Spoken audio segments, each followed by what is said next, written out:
Siya ang walang ibang mag-implement ng mga batas kundi siya, executive. Pero bakit niya hinayaan ang mga ito? Narinig ninyo marahil ang Pasabot si Marcos Banga, guys.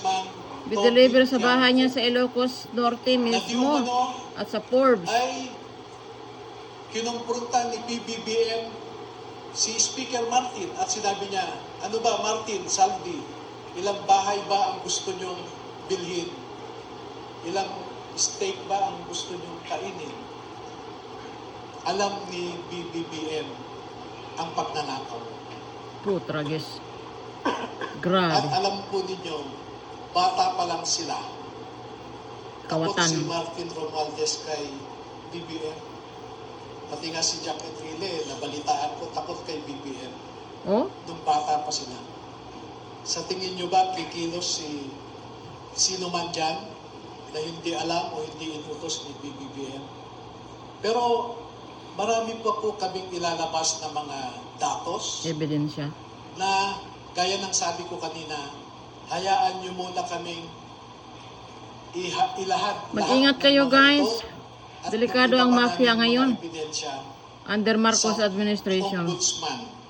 No? Because as a lawyer, I want to hold on to that flicker of hope that certain institutions are still functioning.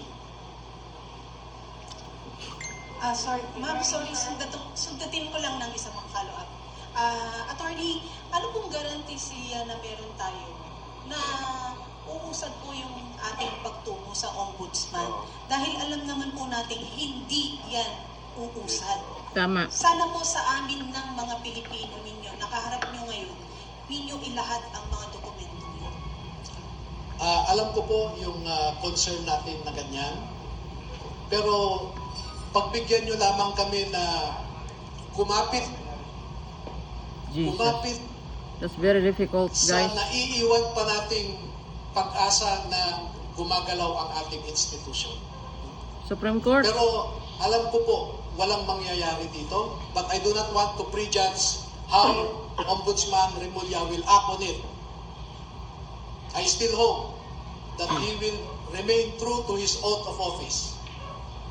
He Pero could bend the kung law. hindi natin makamtan ang justisya He likes to bend sa the law, remaining attorney. 2 years and 3 months of the Marcos administration, at least na-file natin sa ombudsman, bubuhayin natin yan sa susunod na administrasyon. Kung Holy cow. papayag din yung susunod na administrasyon sa atin. Why not? Pero magbibigay po kami sa inyo, huwag kayong mag-alala.